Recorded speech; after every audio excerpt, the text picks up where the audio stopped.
जय श्री कृष्णा।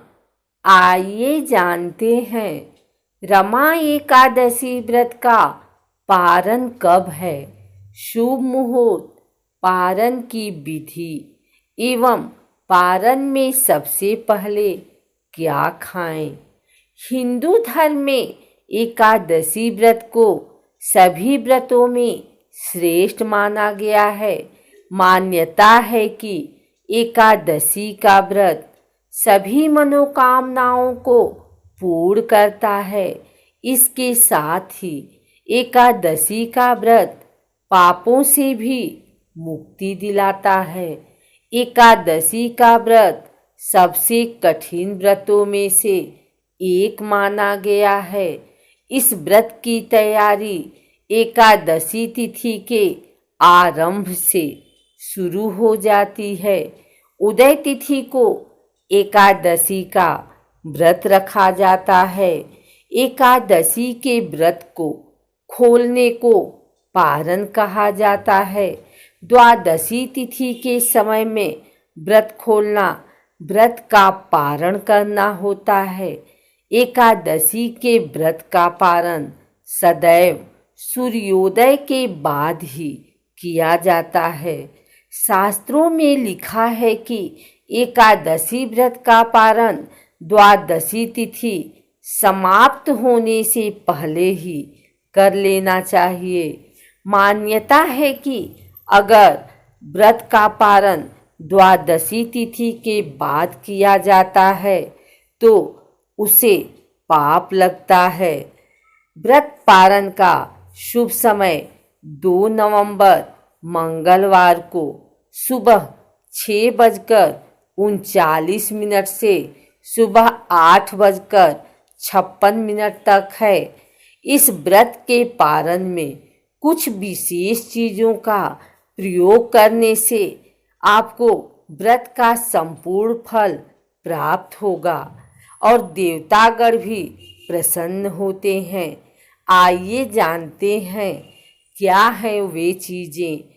भगवान विष्णु को तुलसी बेहद प्रिय है और उनकी पूजा में यदि तुलसी न हो तो वह पूजा या भोग वह ग्रहण नहीं करते।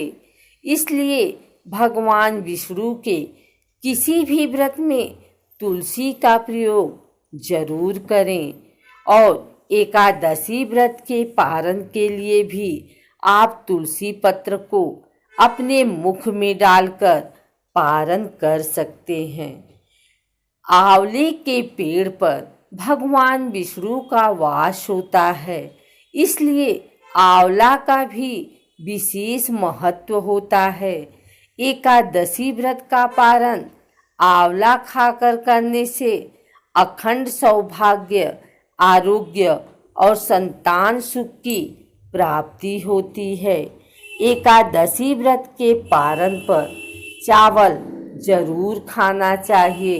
एकादशी व्रत के दिन चावल खाना मना होता है, लेकिन द्वादशी को चावल खाकर व्रत का पारण करने से इस योनि से मुक्ति भी मिल जाती है। सेम को कफ और पित्त नाशक माना गया है और व्रत पारण के लिहाज से भी यह उत्तम माना गया है। ऐसे में सेम धार्मिक और स्वास्थ्य के हिसाब से बेहतर पारण भोज्य माना गया है।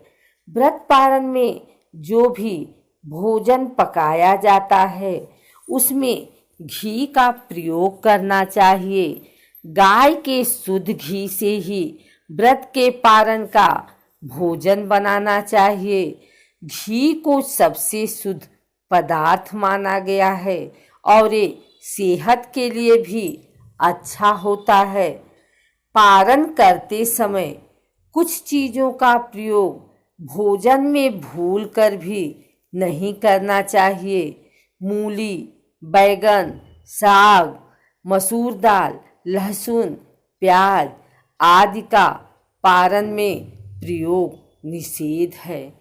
बैगन पित्त दोष को बढ़ाता है और उत्तेजनावर्धक होता है, वहीं मसूर की दाल को अशुद्ध माना गया है। मूली की तासीर ठंडी होती है, इसलिए यह व्रत के ठीक बाद सेहत के लिए सही नहीं होती। लहसुन प्याज तामसिक भोजन होता है, इसलिए इसका प्रयोग भी वर्जित है। माना जाता है कि इसे खाने से उत्तेजना, क्रोध, हिंसा और अशांति की भावना आती है।